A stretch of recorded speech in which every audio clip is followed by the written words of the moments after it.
রমজানে মাঝে মাঝে তারাবির নামাজ ছুটে যায়। যদি আমার তারাবির নামাজ ছুটে যায়, এতে কি আমার রোজা আদায় হবে? রোজার নিয়ত কোনটি বা কিভাবে করব? নিয়ত পড়া কি রোজা রাখার জন্য জরুরি? একটা প্রশ্ন এসেছে, সাহারি ও ইফতারের কোনো দোয়া আছে কি? এটি কি বাংলায় পড়া যাবে? রমজানে মাঝে মাঝে তারাবির নামাজ ছুটে যায়। যদি আমার তারাবির নামাজ ছুটে যায়, এতে কি আমার রোজা আদায় হবে বা রোজার পূর্ণতাতে কোনো সমস্যা হবে কিনা? ভাইরা আমার, রমজান মাসে তারাবির নামাজ না পড়লে আমরা অনেকে মনে করি যে তার রোজাতে বোধহয় অসুবিধা হবে। এটা সম্পূর্ণ ভুল ধারণা। তারাবি একটা ইবাদত, রমজানের রোজাটা আরেকটা ইবাদত। যেহেতু তারাবি না পড়লেও রমজানের রোজা হয়ে যায়, তাহলে তারাবি পড়ার কি আর দরকার আছে? কেন? রোজা তো হয়ে যাবে।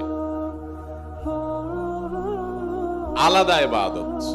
রোজা রাখা একটা ইবাদত, তারাবি পড়াটা আরেকটা ইবাদত। নবী করিম সাল্লাল্লাহু আলাইহি সাল্লাম একই হাদিসে দুটি কথা বলেছেন, মান কামা রমাদানা ঈমানান ওয়া ইহতিসাবান গুফিরা লাহু মা তাকাদ্দামা মিন যামবি। একই হাদিসে বলেছেন, মান সামা রমাদানা ঈমানান ওয়া ইহতিসাবান গুফিরা লাহু মা তাকাদ্দামা মিন যামবি।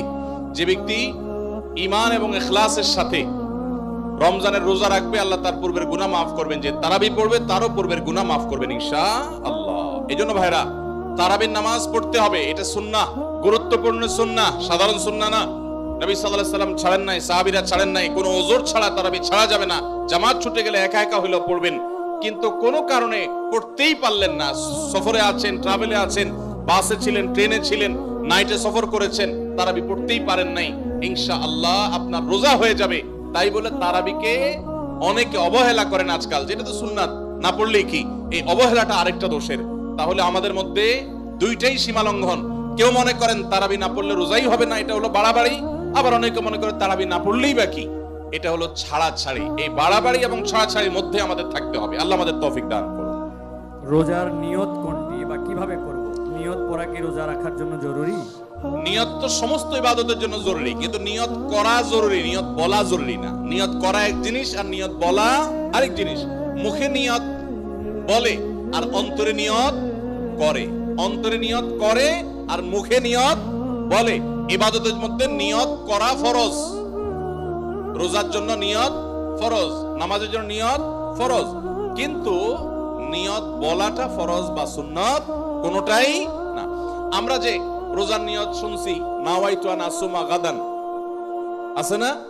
বিভিন্ন আপনার ক্যালেন্ডারেও লেখা থাকে, ভিত্তিহীন।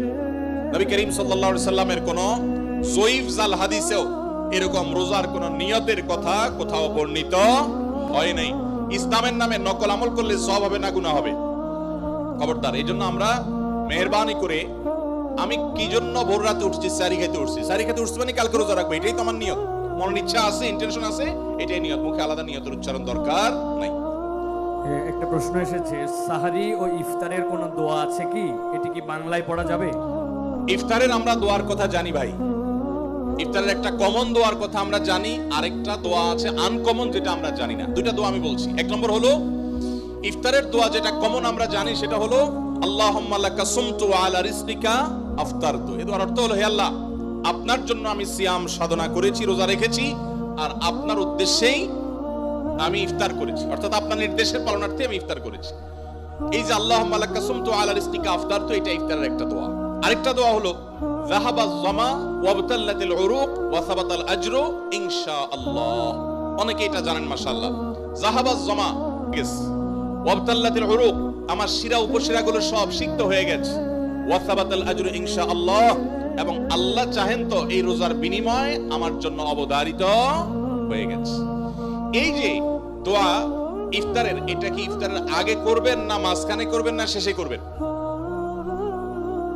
কি বলেন, ইফতারের আগে না শেষে? যারা যারা আগের পক্ষে তারা হাত তোলেন, মাশাআল্লাহ। বহু লোক।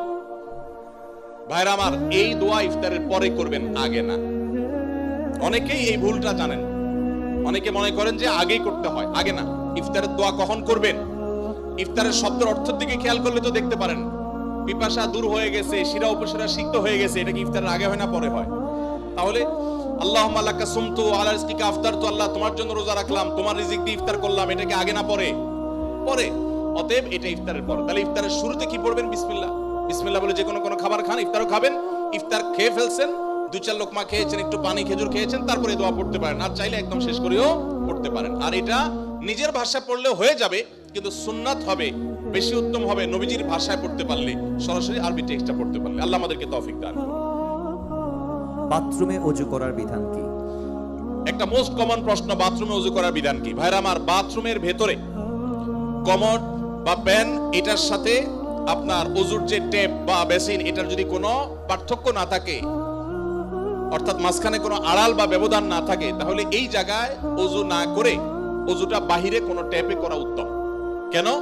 কারণ ওযুর একটা গুরুত্বপূর্ণ সুন্নাহ হলো বিসমিল্লাহ পাঠ করা। টয়লেটের মধ্যে বিসমিল্লাহ পাঠ করাটা মাকরুহ। টয়লেটে বিসমিল্লাহ পাঠ করা কি মাকরুহ? যেহেতু মাকরুহ, অতএব হয় আপনি বিসমিল্লাহ ছাড়া ওযু করবেন, তাহলে ওযুটা একটু ত্রুটিপূর্ণ হলো, আর না হলে বিসমিল্লাহ জোরে পড়বেন, তাহলে আপনি মাকরুহ করলেন। এইজন্য বাথরুমের বাইরে বিসমিল্লাহ পড়ে ওযু করবেন। পাও ধোয়াটা বেসিনে ধোয়ার ব্যবস্থা নাই, ভিতরে যায় ধুলেন, ব্যাস, তাহলে হয়ে গেল। আর যদি বাইরে কোনো বেসিন না থাকে, কোনো টেপ না থাকে, তাহলে টয়লেটের ভিতরেই ওযু করতে পারবেন, কিন্তু বিসমিল্লাহটা মনে মনে বলবেন। আর যদি নিজের বাসা হয়, তাহলে সেক্ষেত্রে মাঝখানে পার্টিশন দিয়ে দিলেন কমোড এবং ওযুর, অথবা আজকাল প্লাস্টিকের পর্দা পাওয়া যায়, সেগুলো দিয়ে দিলেন, তাহলে ইনশাআল্লাহ আপনার সেখানে বিসমিল্লাহ বলতে কোনো অসুবিধা নাই। টয়লেটের ভিতরে থেকেও ওযু করে, ওযু হয়ে যাবে, নামাজও হয়ে যাবে, কিন্তু উত্তম হলো বাইরে করা। জি। আমি একজন ট্রাক ড্রাইভার, আমার পরিবার এবং সন্তান আছে, কিন্তু আমার স্ত্রী আমার কথা শোনে না, আমার করণীয় কি? ভাইরা আমার, মা বোনরা স্বামীদের কথা না শোনা, স্ত্রীরা স্বামীদের কথা না শোনা, এটা একটা ব্যাধিতে পরিণত হয়েছে। পশ্চিমাদের মুখরোচক স্লোগানে আমাদের অনেক মুসলিম নারীরা বিভ্রান্ত হয়ে গেছেন। মনে রাখবেন, কোন নারী যত রকম ইবাদত বন্দেগী করুক, তিনি যদি স্বামীর সাথে সবসময় আড়াআড়ি করা, স্বামীকে ইগনোর করা, তাকে অমান্য করার মানসিকতা তার মধ্যে তৈরি হয়, তাহলে তিনি কখনো নেককার মুসলিম নারী হতে পারেন না।